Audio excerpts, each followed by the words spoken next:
Hello বন্ধুরা, তোমরা সবাই কেমন আছো? আশা করছি সবাই ভালো আছো। তো আমার নতুন সীমা লাইফস্টাইল নতুন ভ্লগে তোমাদের আরও একবার স্বাগত।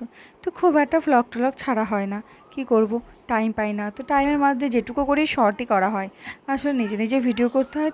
তো দেখো আমি এখন রেডি হয়ে পড়েছি, রেডি হয়ে আজকে একটু ও বাড়িতে যাব। আসলে বৌদি আসার পর থেকে মায়ের শরীর খারাপে অতটা যেতে হয় না, কারণ বৌদি চলে এসেছে। তবুও কেন জানি না আজকে বৌদির একটু কাজ পড়ে গেছে, যেতেই হবে বাবার বাড়িতে। তাই আমাকে খবর দিল যে যাও একটু, অবশ্য মায়ের খুব শরীরটা খারাপ। আর তোমরা তো জানোই আমার ও বাড়িতে খুব একটা দূর লাগে না। এই দেখো চলে এসেছি ও বাড়িতে। আসার পর দেখছি গোলা রুটি করেছিল, আর আমার খুব পছন্দের জানো ওই রুটিটা। আসলে আমি না পারি না এত সুন্দর করে বানাতে, পেঁয়াজ ফেঁয়াজ দিয়ে যেটা হয় সেটাই পারি, এটা খুব একটা ভালো পারি না। তো মাকে বলাতে মা এটা করে দিয়েছিল, তরকারি করাই ছিল, বৌদি করে রেখে গেছিলো। তো যাক তরকারি টরকারি হলো, খেলাম। খাওয়া দাওয়ার পরে ভালো, রান্নাটা তো করতেই হবে, কারণ মায়ের শরীর খারাপ, যে জন্য আসা, না হলে এই হঠাৎ করে না আসা হতো না। তো চলো আমি খাই। এই দেখো খাওয়া দাওয়া হয়ে গেছে, তারপর রান্না তো লেগে পড়েছি।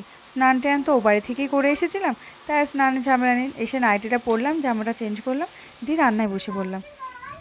তার মধ্যে বাবা আজকে খাসির মাংস নিয়ে এসেছে। আসলে অনেক দিন খাওয়া হয় না, আর বাবাও লোকজন না গেলে খায় না, বাবারও প্রেশারটা বেশি, ওই জন্য খেতে চায় না। তো আমরা গিয়েছি বলে, আরও আমার মেয়ে কদিন ধরে বলছিল, তার জন্য বাবা খাসির মাংস এনেছে। তো এখন আমি সেটাই রান্না করব। আর জানো এই খাসির মাংসটা আমার হাতে প্রথম রান্না, কারণ আমি এর আগে কখনো রান্না করিনি, যেহেতু আমার বর খায় না, আর ও বাড়িতে শ্বশুর বাড়িতে খুব একটা রান্না টান্না হয় না, তাই জন্য। তো এই দেখো রান্না বান্না সেরে দুপুরে খাওয়া দাওয়া হয়ে গেছে। তো এ বাড়িতে আসলে না বেরোনো হয় না। তো বাবা বললো চল একটু বাইরে বেরোই, শরীরটা ভালো নেই তো কেমন লাগছে। তো আমি বললাম তাহলে চলো, তাহলে বাইরে থেকে একটু ঘুরে আসি, বাইরে বলতে এই একটু দু একটা বাড়ির পরে।